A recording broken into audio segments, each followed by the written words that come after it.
Good evening mga ka-enggi, Kuya Mike! Alright!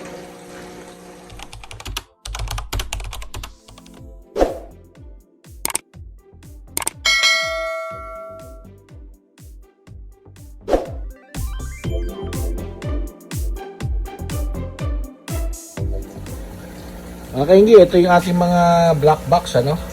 Hindi pa natin sila na-update, no? Pero yung update ko sa inyo ngayon ay tungkol do sa ating Singa Blue, no? Singa Blue na nandito. Tapos yung ating half metal yellow lace na nandito. At yung ating HB pastel, no?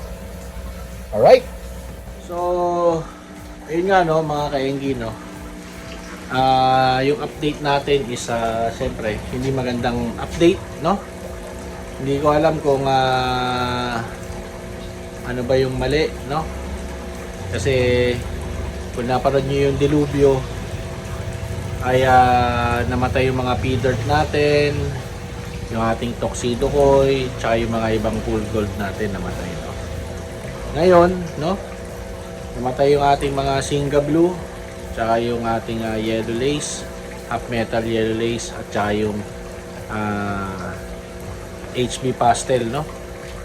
Nakakalungkot kasi basically yung tubig niya pare-pareho lang naman yung water source niyan. At siyempre magtataka bakit yung iba nag-i-strive, no? Bakit sila nabubuhay, yung iba naman ay ayan, katulad niyan namamatay, no? At comment down below nyo, no? Baka meron kayong mga tip, no? Or tips or ano pang pwedeng gawin ni Kuya Mike para mas pag-igi ko, no, itong ating hobby sa pagbibreed, no?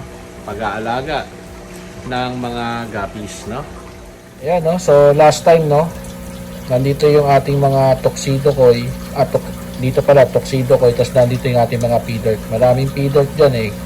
Kaso lang, yun nga, naubos. Yung ngayon nakikita nyo lumalangoy dyan, isa bagong trio na yan, ano? At ngayon, yung laman na ito ngayon is Blue Dragon Snake Skin, no? Tapos ito yung ating full gold, no? Tatlo na lang yung natitira dyan, no? Yun. Anyway, ito naman yung ating tab, no? Ng ating Singa Blue, no? At wala siyang laman ngayon kasi nga wala na yung mga ating breeder, no? Pero kung makikita nyo naman, no, yung mga nandito, ayan, no? Buhay na buhay, oh. Ayan. Yung mga nandito natin na panda, yung swordtail, YKC swordtail. Tapos yung nandito natin na EBM, no? Ayan, no? Ito yung mga paanak nila, oh. Yung ganda, oh. Yun, no? So, ayun, no? Mga kaenggi, no? At mga kasama, no? Sa mga paghahabi ng ating mga isda, alagang isda, lalo na itong gapi, no? Kaya sana po ay matulungan ninyo ko, no? Ayan, tulad nito, nag-aalaga ako ng arwana. Ayan, dalawa sila, no? Actually, tatlo yan. Meron pa isa dun sa baba, no? At okay naman. Maganda naman ang kanilang mga water parameters, no? Yung tubig nito, tubig ng aking mga tubs, no? At ayun, may crayfish pala tayo dun, dalawa. Okay din yung mga crayfish natin, no? Yung mga guppies lang talaga, no? At actually, yun yung dating mga nangyari, no? Nung una tayong nag-guppy, ko nasubaybayan nyo, no? Pero hindi ko lang yata na i-vlog yun, no? Marami rin tayong mga strain. Hindi naman marami, may mga inaalagaan tayo, pero nagkamatayan din lahat, no? At ginawa natin, pinagsama-sama na lang natin yung mga natira at ayun, nag-strive na buhay naman yung mga yan. So mga kal na yan, no? So ngayon mga kaenggi, no? Dilubyo part 2. Sana naman matapos na itong ating tuition fee dito sa ating pag-aalaga ng gapi, at sana maging tuloy-tuloy na yung ating pagbe-breed, no? Actually, tuloy-tuloy naman yung pagbe-breed natin, no? Nakakapanghina lang ng loob, no? Siyempre, pagka namamatay yung breeder mo, no? Lalo na kung hindi pa siya nakapag-drop, no? At least yung ating tuxedo koi, bago sila nagpaalam ay mga 2 beses sila nakapag-drop, no? Alright. Ayan yung ating crayfish, oh. Kita nyo naman, no? Kulay asul. Diba? Ayan pa yung iba, oh. Ayan yung big mama natin. Big papa pala. No? So, pinapalaki pa natin yung mga ibang mga kasama niya para may breed natin, no? Ayan, no?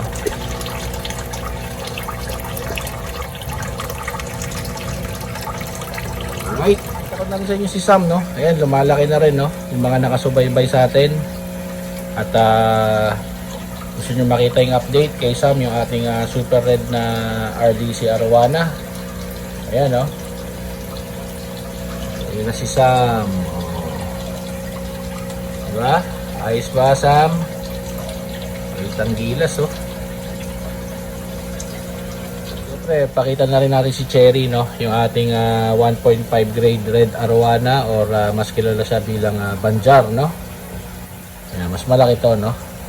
So, nandito siya sa 5x2x2 na tank, no? Yun. Alright. Mga kayanggi, no? Sana sa susunod na Gapi update natin ay mga paanak naman, ha? So, di ko alam, no? Kung anong mga nangyayari, ano yung mga dapat nating gawin, no? At syempre nagsisip naman tayo ng mga advice at nagre-research rin tayo, no? Alright? Siya nga pala, no? Kasala rin pala si Kuya Mike sa first Gapi virtual tournament, no? Tournament, yan, no?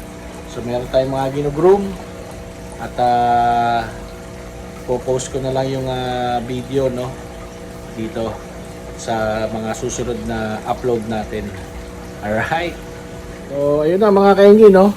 Kahit na may mga dilubyo or mga breeder tayo na namamatay, no? Hindi naman natin maiwasan yan, no?